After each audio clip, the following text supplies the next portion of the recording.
There comes a time in every journey where the most powerful move isn't in running ahead, it's in learning how to pause. And not just any kind of pause. I'm talking about a holy pause, a pause with purpose. The kind of pause that doesn't mean you're lazy, doesn't mean you're confused, and it surely doesn't mean you're behind. It means you're aligned. See, the world will try to convince you that pausing is weakness. That if you stop moving, you're losing. That rest equals failure. But let me tell you, even Jesus paused. He stepped away from the crowds. He left the noise. He climbed mountains not just to teach, but to pray. He knew that power comes from presence, and presence requires pause. We've mastered the art of pushing, but we're exhausted. We've perfected performance, but we're empty. Sometimes the most spiritual thing you can do is close the door, silence the phone, and meet yourself in the stillness. Because there are some instructions, some healing, and some clarity that only come in the quiet. You can't hear divine direction if you're drowning in distraction. Some of us are asking God for answers He already whispered. We just weren't still enough to hear. And if you never pause, you'll keep repeating patterns that God has been trying to free you from. You're not stuck. You're just noisy. There is strategy in your stillness. There is purpose in your pause. That pause might be where you finally recognize what's been draining you. That pause might be the place where you start releasing what no longer aligns. That pause might be where you stop performing and start healing. This is your reminder. You don't have to explain your rest. You don't owe the world your nonstop movement. You are not a machine. You are a vessel, and vessels must be filled before they can pour. Your pause is not a delay in destiny. It's preparation for what's next. So don't apologize for the pause. Protect it. Steward it. Lean into it. Because when you pause with purpose, you step back into your life with more fire, more clarity, and more conviction than ever before. They told you to keep going, to hustle harder, to never stop grinding. And somehow you started believing that rest was failure, that stopping meant weakness. But can I speak truth to your soul today? Pausing isn't weakness, it's wisdom. It's the decision to stop striving so you can start listening. It's the awareness that not every battle is yours to fight. Not every moment requires movement. Sometimes the strongest thing you can do is pause. Not because you're confused, not because you're lazy, but because you're being intentional. You're choosing to listen before you leap. You're deciding to gather before you give. It takes strength to stop in a world that idolizes motion. It takes maturity to say, I'm not rushing just because everyone else is. Wisdom knows that a rushed life is often a reactive life.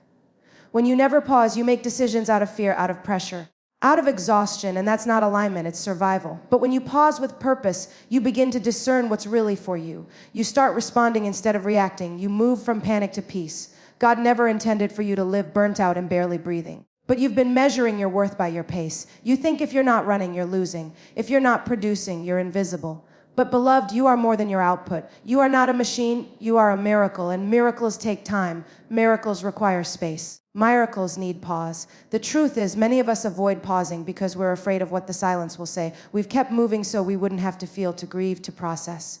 But when you finally slow down, God can finally start the real healing. Not the surface kind, the deep kind. The kind that reaches into the root of your identity and reminds you who you are without performance. Pausing is a sign that you trust God's timing more than your own pressure. That you believe He can do more in your surrender than you can in your striving. And that takes faith. Faith to stop, sit, and wait, not in defeat, but in expectation. Faith that knows rest is not retreat. It's divine recalibration. You are allowed to say, not right now. You are allowed to say, I need a moment. You are allowed to choose silence over noise, stillness over chaos, and peace over performance. That's not quitting, that's wisdom. That's you stewarding your soul, protecting your purpose, and honoring your divine assignment with discernment. Because wisdom isn't loud. Wisdom doesn't beg for attention. Wisdom knows when to speak and when to be still. And when you learn how to pause with wisdom, you stop being led by urgency and start being led by God. You don't need to prove your power by your pace. Your power is in your posture. And sometimes that posture looks like pause. We live in a world that worships noise, notifications, opinions, distractions, always something screaming for our attention. And in the chaos, clarity becomes a whisper we can't quite catch. But can I tell you something sacred? Stillness creates space for clarity. It's not in the hustle, the scroll, or the rush that we hear divine direction. It's in the quiet, the pause, the breath between battles. You can't receive strategy from heaven while your soul is drowning in distraction. God is not silent. He's just not going to shout over the noise we choose. Sometimes He's been speaking, but we couldn't hear Him through the chatter of our own fear. Through the pressure of proving, through the voices of people we were never meant to please. Stillness turns the volume down on the world and turns the frequency up on heaven. We keep asking for answers, but are we willing to be still enough to hear them? We keep begging for clarity, but we're afraid of the silence that delivers it. Stillness is not punishment, it's positioning. It says, God, I'm listening now. I'm tired of figuring it out on my own. I'm ready for your voice to guide me, not just my emotions. And in that sacred space, revelation begins to rise. Some of your confusion doesn't come from lack of direction. It comes from lack of stillness. You're not unclear because God isn't speaking. You're unclear because you haven't made room for him to speak into the silence instead of over your chaos. It's not just about physical stillness, it's about soul stillness. The kind that says, I'm done running, striving, fighting. I'm ready to hear. Stillness clarifies not only your steps, but yourself. You stop trying to be who others need, and you start reconnecting to who you really are. You begin to separate what God called you to from what culture assigned to you. You stop chasing titles and start pursuing truth. Clarity isn't just about direction, it's about identity. And identity is often uncovered in stillness. You don't have to retreat to the mountains or disappear into the wilderness to find stillness. Sometimes it's 5 minutes in your car. Sometimes it's turning off the noise before bed. Sometimes it's walking without your phone. Stillness isn't about where you are. It's about how you allow God to meet you in it. You bring your chaos into his calm and let clarity rise like a tide in your soul. Clarity doesn't always come as lightning. Sometimes it's a whisper, a nudge, a divine pause that says, wait here, there's something I need you to see before you move. And when you give yourself that space, you'll realize God has been speaking the whole time. You just needed to stop long enough to hear what's already been unfolding in your spirit. So if you feel confused, don't just pray harder, get stiller. If you feel lost, don't panic, pause. You don't have to make rushed decisions when God is ready to give you refined discernment. Stillness is the sacred meeting place between your confusion and God's clarity.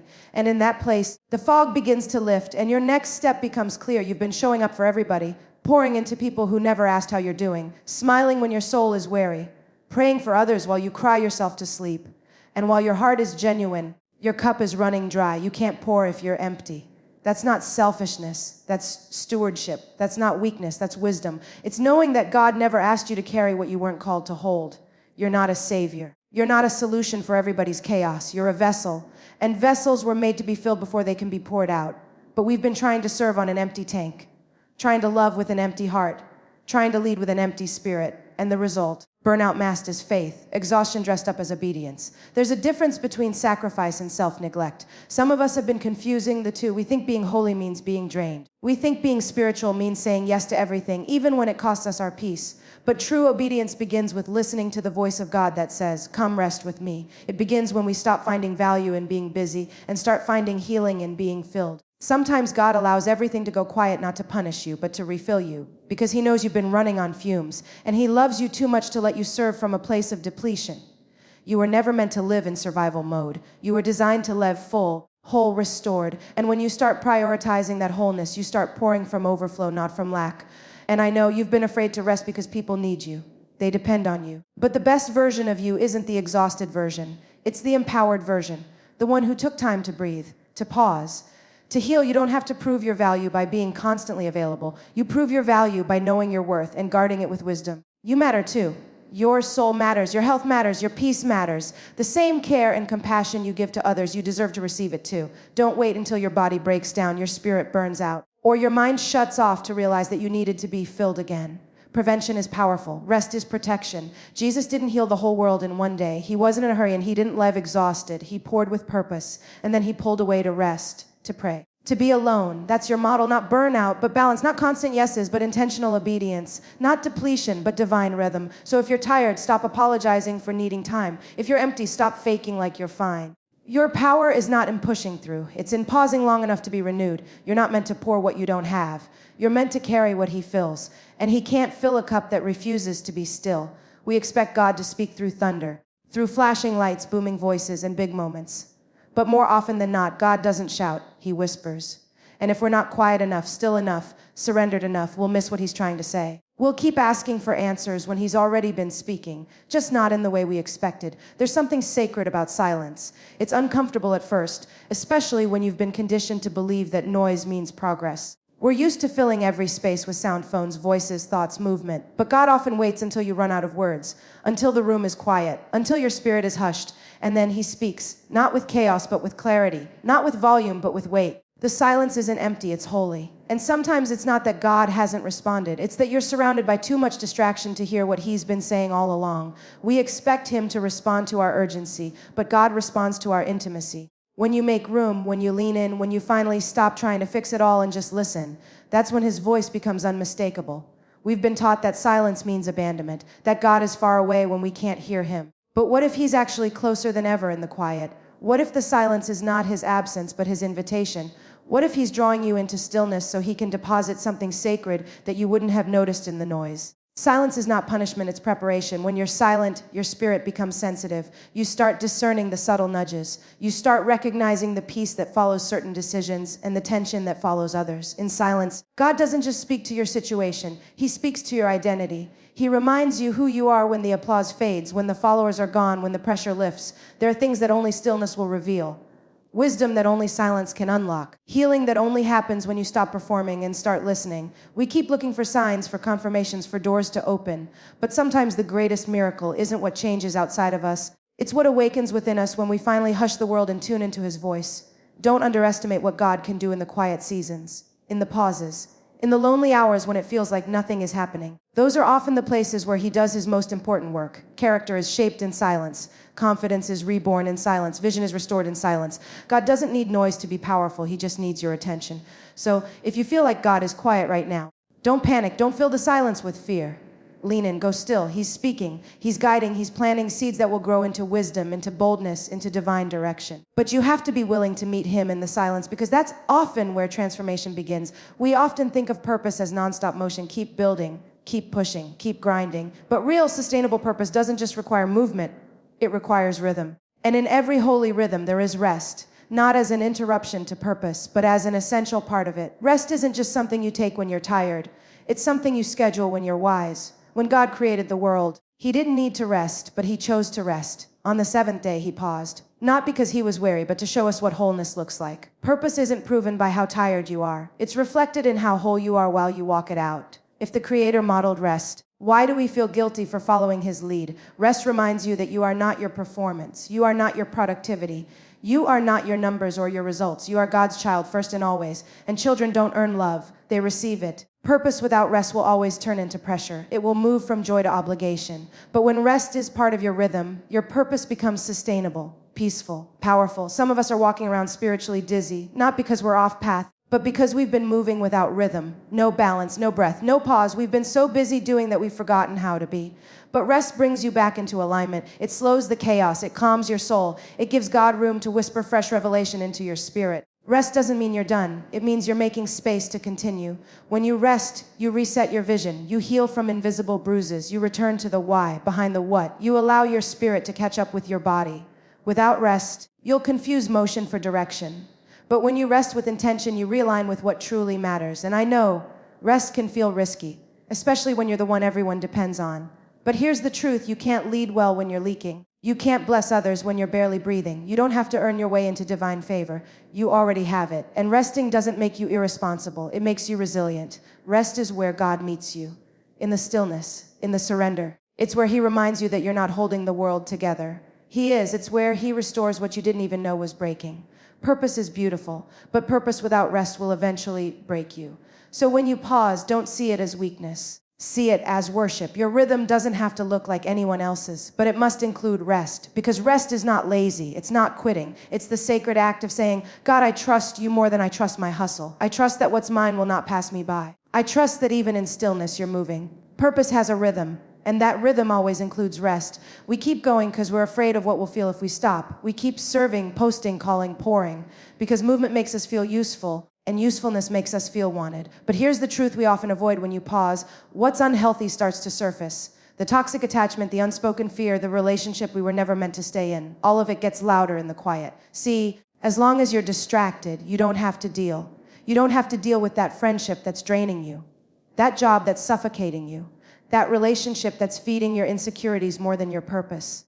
You keep busy so you don't have to listen to what your spirit's been whispering all along. This is not helping you grow. This is keeping you stuck. That's the gift of pause. It's uncomfortable, yes, but it's honest.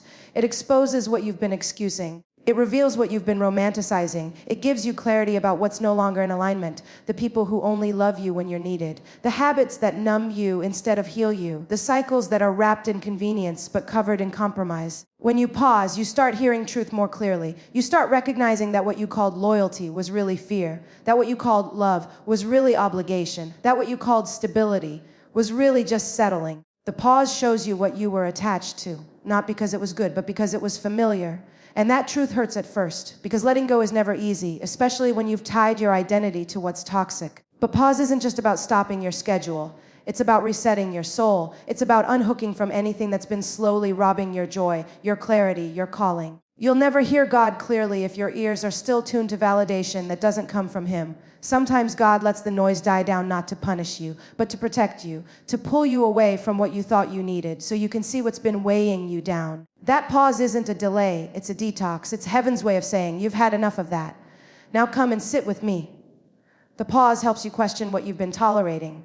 Why does that comment from them still shake you? Why do you keep returning to what hurt you? Why does your peace disappear around certain people? These questions won't be answered in the rush. They'll be answered in the pause. Healing begins where honesty lives, and honesty shows up in stillness. So if it's rising to the surface while you pause, don't run from it. Don't distract yourself with more doing. Let it rise, let it speak, let it reveal. Because what God reveals, He heals. And sometimes, pausing is the only way we finally see what's been quietly keeping us bound. Somewhere along the way, we started confusing burnout with holiness.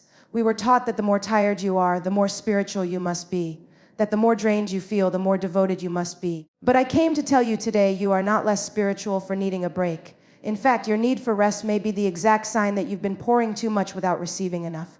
God never called you to run until you collapse. He never called you to serve until you lose yourself. But somehow we've created a culture where overextending is celebrated and rest is mistaken for weakness. When you take a break, people might look confused, they might ask questions, but let them wonder, because your peace is not up for public approval. Even Jesus took breaks. He withdrew from crowds, He left people waiting, He paused after miracles, and He didn't apologize for it. Why? Because He understood that spiritual power requires spiritual maintenance. You can't keep pouring when your soul is leaking. And just because you need rest doesn't mean you lack faith. It means you honor your design. The most dangerous thing we can do is perform spiritual strength while silently falling apart. Because when we think we have to keep going to prove our faith, we end up running ourselves into emotional, mental, and even spiritual exhaustion.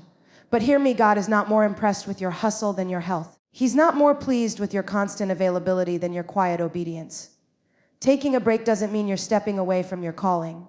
It means you're protecting your calling. It means you know the difference between pushing through for applause and pausing for alignment.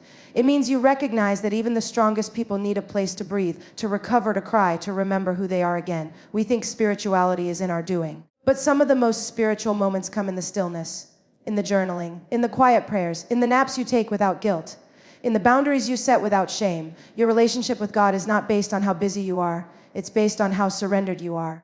And sometimes surrender looks like resting. Sometimes it looks like saying, not this week. Sometimes it looks like sitting in your car for 10 extra minutes after church because you gave so much of yourself and you just need a moment. Don't let guilt speak louder than grace. You are allowed to rest and still be anointed. You are allowed to take a break and still be powerful. So if you feel tired, don't let shame convince you that you're failing. If you feel the weight of the world, don't assume you're not spiritual enough. Rest is not retreating from your faith, it's returning to it. It's giving yourself permission to be human in the presence of a divine God who understands the limits of your body, your mind, and your heart.